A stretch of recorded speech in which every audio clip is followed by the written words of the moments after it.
What's up, everyone? Welcome back to another review. This time we're taking a look at The Running Man, starring Arnold Schwarzenegger, directed by Paul Michael Glacier. Now, The Running Man is loosely adapted of a Stephen King novel, so yeah, Arnold Schwarzenegger has officially done it all. He's been in comic book movies, he's been in science fiction action movies, dramatic movies, he's been in movies where he redefined gender physics and had a baby, and now he can say that he was in a Stephen King movie. Even though it's loosely adapted, it still counts. Now, since I'd never read The Running Man, I really have no connection to The Running Man story, novel, and or movie. I think I've only seen this movie twice in my entire lifetime. So pretty much, I'm just gonna judge The Running Man based on what it is, which is an action movie, not knowing, legitimately not knowing much about the actual source material. I think I can give it a clean perspective. So, the story of The Running Man is this: the movie takes place in the year 2017. The world has gone through an economic clash due, and because of that, the town, California, Pacific Los Angeles, has now become a police state, and now that since it's a police state, it's now being redefined by media. And there's this character named Damon Killian, played by Richard Dawson, who has his game show called The Running Man, in which convicts are given a second chance at freedom. However, they have to try and survive a gauntlet of killers known as the Stalkers. Arnold Schwarzenegger plays Ben Richards, who is a former cop who has been framed for murders he never committed. He is now being placed into the Running Man show, and he's pretty much in the fight for his life. So that's the basic plot line of The Running Man. So let's talk about it. I think The Running Man is one of Arnold Schwarzenegger's most kind of underrated movies. I actually enjoyed The Running Man, watching it again for a second time. I think this is a really fun action movie. I do have my qualms with it, and I got some problems with it. But overall, I think it was very solid. It's very entertaining. I like the subtle, satirical jabs that it takes at the media. This movie was made in 1987, so it's pretty much satirizing televised violence, and how a television audience can sometimes be very bloodthirsty and see violence as entertainment. The movie kind of satirizes that. And I thought that's actually pretty cool and pretty clever for it to do something like that.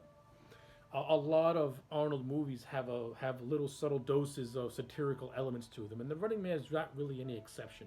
It's the same thing pretty much. Only this one, only in the satirization is pretty much the overall basic plot line of the movie. From a casting standpoint, I think Arnold Schwarzenegger as Ben Richards, he's good in the role. It's Arnie. Arnie has a charisma that where he can be in a bad movie, but at least he's going to be the one that's having the most fun. The Running Man is no exception. Arnold Schwarzenegger as Ben Richards, he's great. He handles his action scenes great. The one-liners are not as memorable as to his other movies, but they are cheesy and corny and a lot of fun to quote. He's backed by a really good supporting cast that includes Richard Dawson as Damon Killian, the game show host. You can tell that Dawson is having the time of his life, just hamming it up and acting so over the top as Killian. He is completely absorbed into this role, and you can tell the man's having a blast. And it also helps that Richard Dawson was the original host for Family Feud, so him being a game show host kind of goes hand in hand.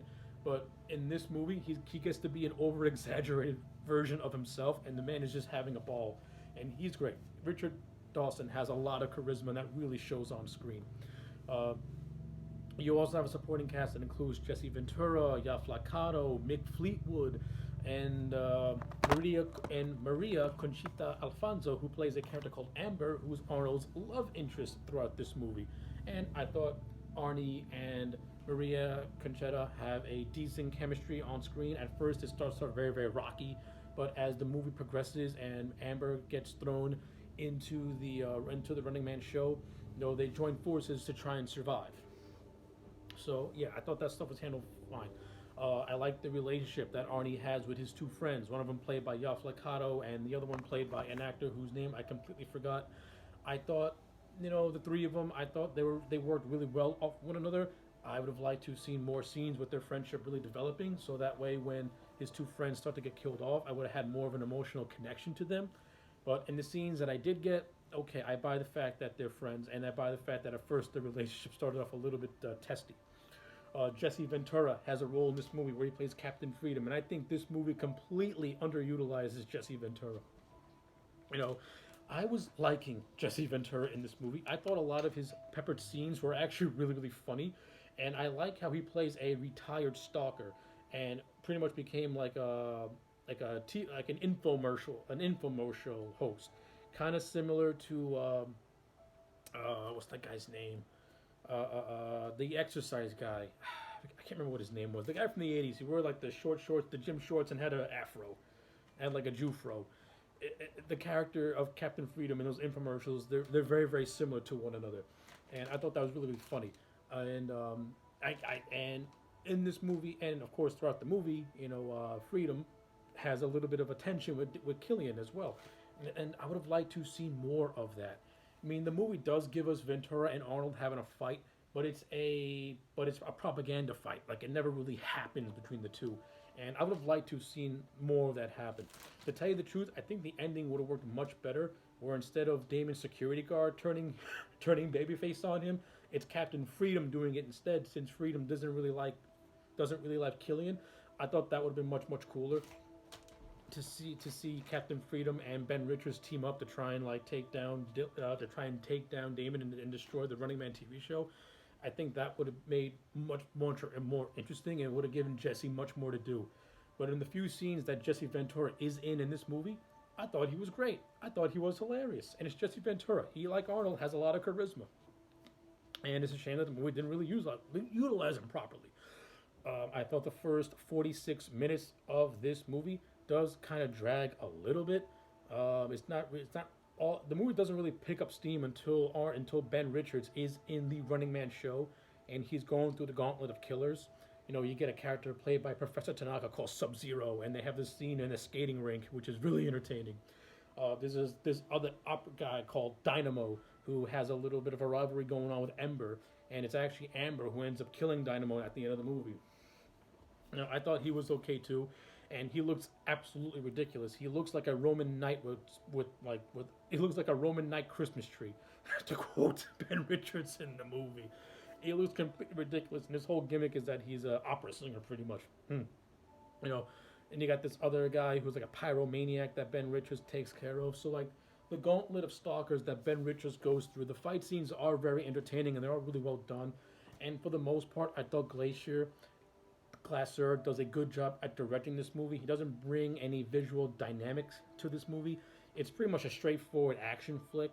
It doesn't really have any visuals that are gonna like pop out and grab you, but it's workmanlike, and it gets the job done.